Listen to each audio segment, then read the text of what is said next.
Bon. Bonjour la population congolaise. Nesika Bozali, Bozamala Momingi. Moi, qui suis devant vous, je suis le docteur Mbaki Joseph Fanfan. Je suis le coordonnateur national de l'ANAMED RD Congo, qui est un organe de régulation du secteur médical privé. Je suis expert en secteur médical privé et je suis spécialiste en gériatrie de l'université de Sorbonne Paris-France. Lelo oyo na eko partager na bino sujet moko eza important oyo biso population to ignoraka. To ignoraka pourquoi? C'est parce que la RD Congo participe avec 4 autres pays du monde à la moitié des mortalités des enfants de moins de 5 ans. Et aussi sur la population de toutes catégories, la RDC figure aussi en tête. Alors, pourquoi est-ce que la RDC enregistre tant de morts infantiles et de la population? Parmi les différentes causes, il y a des causes liées à la maladie, là c'est évident, et aussi des causes liées à notre pratique, c'est-à-dire dans la prestation des services. Le lot de cause moko où il s'agit que la population est enregistré tant de morts. Et parmi les causes où il l'automédication. C'est-à-dire quoi? Biso population tomi comme ça ba minganga na bandako. Est-ce que l'automédication est malam? Est-ce que l'automédication est mabe? Est-ce que les systèmes de santé en RD Congo, ils ont reconnu l'automédication comme une bonne pratique? Tous les systèmes de santé, ils ont condamné l'automédication. Alors, par rapport à cela, il faut définir d'abord l'automédication, c'est quoi? L'automédication vient du mot anglais qui veut dire over the counter, OTC. Ce sont des médicaments qu'on appelle les OTC dans le pays Yalibanda. Ou le médicament à vente libre. Ce sont des produits pharmaceutiques accessibles sans ordonnance. Yo population au sans pour autant aux ordonnance.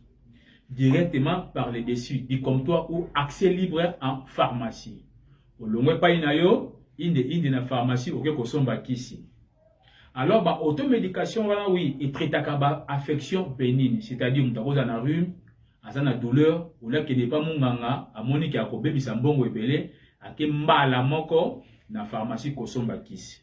Alors ce sont des produits à vente sans prescription obligatoire et ce sont des produits non remboursables. Alors pourquoi tous nos là OTC? C'est parce que l'automédication peut soulager les maux légers lorsqu'elle est bien utilisée. Biso tout le monde a l'automédication, mais le coup là praticien, mais l'automédication aussi a ses avantages. Yanini, lorsqu'elle est bien utilisée, ça peut soulager les maux légers.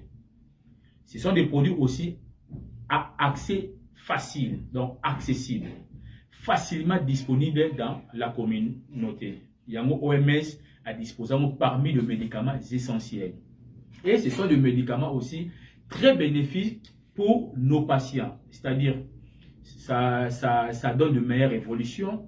Et le coût, ça réduit aussi le coût des soins de santé. C'est-à-dire quoi? On est malade qui est foutu à consultation à l'hôpital, à quelqu'un qui a dans la pharmacie. Alors, dans l'automédication, le pharmacien joue un rôle très important. Quels sont les rôles aux pharmaciens qui ont joué pour aider la population à aller directement sans ordonnance, sans pour autant qu'ils aient jugé l'automédication mauvaise? Les pharmaciens ont la facilité d'évaluer les symptômes. C'est-à-dire quoi? Aïeba, malade aïe, qui pour un problème nini. Deuxièmement, le pharmacien a un rôle important de conseiller un traitement adapté. C'est-à-dire quoi? Moutoyer pour un moto passi. Les pharmaciens doivent s'informer sur le bon usage de ces médicaments.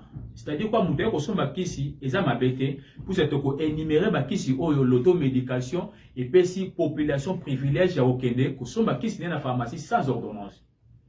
Le pharmacien a aussi le rôle d'assurer une utilisation sûre. Qu'est-ce qui population kosomba est-ce que à les lango à bon et uniforme. Le pharmacien a aussi un rôle important de prévenir les effets indésirables. Il faut que sa population kosomba kisi que kisi ozali komela tala ba effet nango soko yoki boye il faut qu'on revenir nangai. Et puis le pharmacien a un rôle important de savoir orienter le patient vers un médecin. À orienter yé et pas médecin ne ba effet autrement en cima. Alors awa tokolobela bino quelques produits oyo pesi pharmacien droit ya kotekela la population. Parmi le médicament, on peut citer le paracétamol 500 mg. Pourquoi le paracétamol? Parce que le paracétamol est utilisé en cas de fièvre, de maux de tête, douleurs corporelles légères. Dès ceux qui sont malades, aïe pas na yo pharmacien, aux gens doivent kotekela le paracétamol même si aïe na ordonnance. Deuxième produit, ils ont ibuprofène 400 mg qui traite des douleurs, inflammations, douleurs musculaires et fièvre toujours légères. C'est-à-dire ce sont des affections légères. Au repère sa maladie, nous devons kisi sans pour autant avoir une ordonnance. Troisième produit, ils ont cétirizine 10 mg. Ce sont des produits qu'on utilise contre des allergies, des éternuements, nez qui coule et démangeaisons. Mikousa. Nous avons une allergie à un pharmacien. Au loti n'est pas munganga tala il faut que ça légère pesa kisi il y a allergie. Quatrième produit ça ba pantoprazole. Pantoprazole ça va produit autotisamo na kaya ba acidité et brûlis d'estomac ou carrément na kaya ba reflux gastro-œsophagien na kaya mutazo sanza okoki kopesa ye yango. Le cinquième produit ça ba sérum oral. On utilise en cas de déshydratation, c'est-à-dire diarrhée, vomissement, effort. Sixième produit, c'est l'opéramide, c'est-à-dire produit autotisé dans la diarrhée aiguë non infectieuse. Septième produit, c'est anti-acide, c'est-à-dire qu'on utilise aussi dans le cas de brûler l'estomac, dans le cas d'acidité. Huitième produit, c'est diclofénac gel, à utilisation locale. Nous avons une douleur musculaire, à une intox, nous avons une douleur articulaire, à koyaki, repesaye, diclofénac gel. Nous avons un sirop. Nous avons un problème, il y a tout, antitissif, mais pas chez les enfants de moins de 2 ans. Et dernier produit, c'est un produit multivitamine. C'est-à-dire, en cas de carence en vitamines et minéraux, au coquille peut couper ça, maladie qui s'y wana. Alors, rappel important pour les pharmaciens. Quand est-ce que vous pouvez utiliser les OTC? Pour ça, la OTC Nabiso, lorsque tu vérifies l'interaction médicamenteuse. Oui. Voilà un rappel important. Les OTC, premièrement, est sans danger. Troisièmement, n'est jamais recommandé d'antibiotiques sans ordonnance. Moutaye pour la paracétamol, yoba qui si comme azana mukusula mungongo au comédie antibiotiques. Non. Là c'est aux autres qui na chemin mususu au lieu qu'on respecte le règlement à OTC. Et puis, rôle important du pharmacien a occupé pour évaluer les antécédents et les allergies. Quand on dit que la moto kisi, il faut qu'on ait allergie à qui soit tout. Et puis, dernièrement, il faut qu'on utilise la dose minimale efficace. La dose minimale efficace, il y a la dose de kisi. Ou qu'on peut se passer à mais la produit sans pour autant qu'on a médecin. Mais quels sont les signes d'alerte? Ou qu'on soit que non? Pharmacien a orienté le patient vers le médecin. Le premier signe, c'est lorsqu'il y a la fièvre qui dure plus de 3 jours. Ce côté-là qui m'a dit, qu'ici, au moins que la fièvre peut persister pendant 3 jours orienté dans l'hôpital. Deuxièmement, en cas de douleur sévère ou aggravation. Celui de douleur est aussi la tête, orienté malade et pas ya munganga.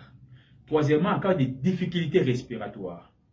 Quatrièmement, lorsque le malade est présente avec des sangs dans les selles ou vomissements.